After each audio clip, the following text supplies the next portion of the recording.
రాజానగరం శాసనసభ్యులు జక్కంపూడి రాజా ప్రచారం జోరుగా సాగుతుంది. కోరుకొండ శ్రీ లక్ష్మీ నరసింహస్వామి ఆలయంలో ఎన్నికల ప్రచార కరపత్రాలు ఉంచి ప్రత్యేక పూజలు నిర్వహించారు. కోరుకొండలో నిర్వహించిన ఇంటింటికి ప్రచారంలో ఎమ్మెల్యే జక్కంపూడి రాజాతో కలిసి కార్యకర్తలు, ప్రజలు భారీ ఎత్తున పాల్గొన్నారు. చంద్రబాబును ప్రజలు నమ్మే స్థితిలో లేరని అన్నారు జక్కంపూడి. పవన్ కళ్యాణ్ ప్రశ్నించడం మానేసి చంద్రబాబు పల్లకి మోస్తున్నారని విమర్శించారు. బీజేపీ విభజన చట్టంలో హామీలు అమలుపరచకుండా మోసం చేసిందని తెలిపారు.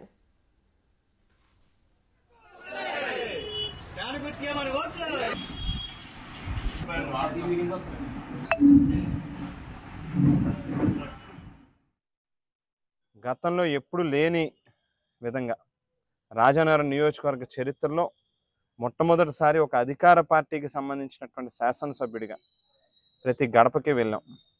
వాళ్ళకు అందించినటువంటి సంక్షేమ పథకాలను వివరిస్తూ ఇంకా ఏదైనా వాళ్ళ తాలూకు సమస్యలు ఉన్నాయా అనేటువంటిది తెలుసుకునేటటువంటి ప్రయత్నం చేసాం. ప్రజల యొక్క మనసుల్ని గెలుచుకున్నాం.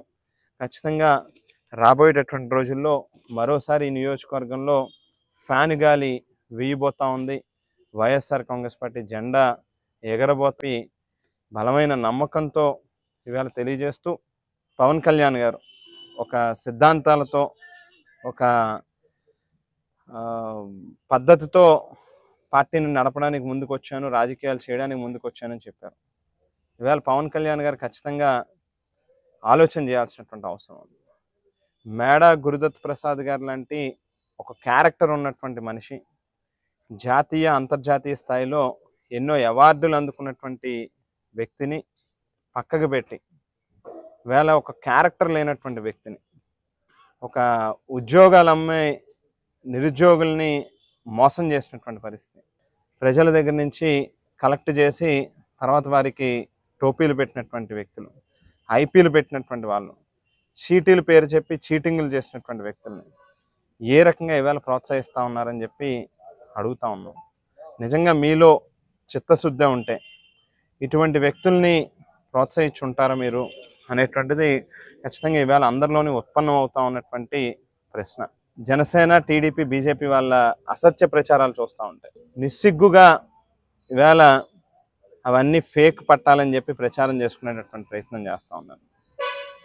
ఎక్కడైనా ఏదైనా ఒక ఫేక్ పట్టా చూపిస్తే, ఎవరికైనా పట్టా ఇచ్చినటువంటిది ఇవాళ ఫేక్ కింద నిరూపించగలిగితే పూర్తిగా రాజకీయాల నుంచి దూరంగా ఉండేటటువంటి కార్యక్రమం చేస్తాం. మీకులాంటి మోసపూరితమైన లేకపోతే చీటింగ్ చేసేటటువంటి మనస్తత్వం ఉన్నటువంటి వాళ్ళం కాదు. ఇవాళ రాజకీయాల్లో కమిట్మెంట్తో, ఒక చిత్తశుద్ధితో ఉన్నటువంటి కుటుంబం, రాజకీయ నేపథ్యం కలిగినటువంటి కుటుంబం. ఇవాళ ఎక్కడైనా 10 మందికి మేలు చేసేటటువంటి కార్యక్రమం చేస్తాం తప్పితే ఎవరిని కూడా మోసం చేసేటటువంటి కార్యక్రమం చేయం.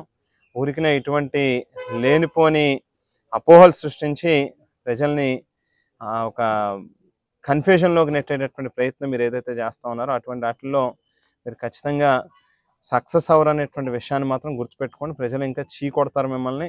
మీరు